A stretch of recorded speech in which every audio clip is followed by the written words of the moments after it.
Great, so we have observed the breath. Now we are going to move into a couple of exercises for controlling the breath. The breath is this amazing thing in that we have it as a bodily function that will completely happen and on its own. If it didn't, we'd be in serious trouble. But it is also a bodily function that we can also control. Any idea of how many breaths we take in a normal day? Any guess? It ends up being about 23,000 breaths a day. And oftentimes going through your day, you can have very shallow breaths. What you want to do is start to develop an awareness and observation of the breath to elongate the breath.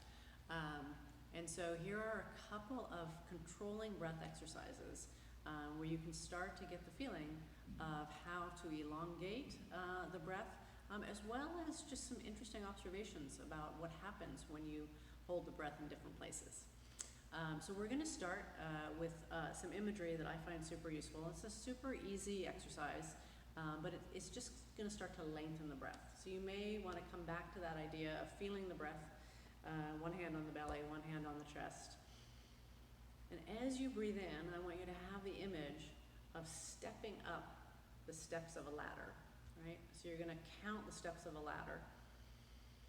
Maybe 1, 2, 3, as you step to the top of the ladder. And again, your mouth is closed, you're just breathing through the nose. And then as you breathe out, sliding down that slide, at another count of maybe 1, 2, 3.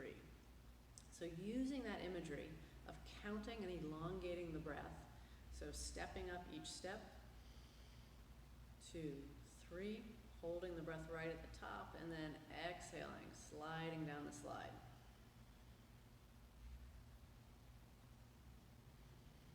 So super easy exercise, but really using that counting of the walking up the steps, and then that nice slide down to elongate the breath. So that is number 1. Number 2 is called the square breath. And the reason it's called the square breath is that there are 4 different parts of the breath. So what we're going to do is think about the breath as you breathe in. You inhale. That is step 1, one side of the box. You hold the breath, retention, right? 2. You exhale, 3. And then you hold the breath, retention at the bottom again, 4, right? So you inhale, 2, 3. Hold the breath, 2, 3. Exhale, 2, 3. Hold the breath at the bottom, 2, 3.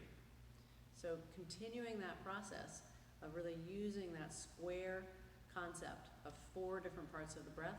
And you can add, as you get more comfortable with this, you can add the length of that.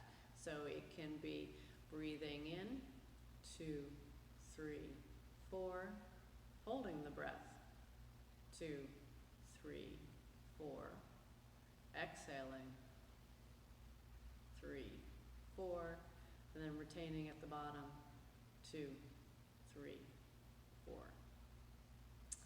So the final control of breath is actually moving the breath from side to side. So this is controlled nostril breathing. So there's a traditional yogic way to do this, but what we're going to do is just close off one side of the nose and the other side, going back and forth with one finger and the other. And you're welcome to use any finger, but I want to make this as simple and as accessible as possible. So the idea here that we breathe in one nostril and have the other closed, and then close off that nostril and breathe out on the other side. And then you reverse, breathing in that side, close, breathe out the other side. So just going back and forth as a way to really feel the breath move from one side to the other. Again, just another way to create observation and a way to control the breath in a really interesting way. And your body, after doing each one of these 3 exercises, should feel really different. And you might come up with, out of these 3 exercises, one that you really like, one that you really don't, and that's totally fine. But go ahead and practice all three of them and just see your comfort level and see which one gives you the feeling at the end that is really pleasurable to you.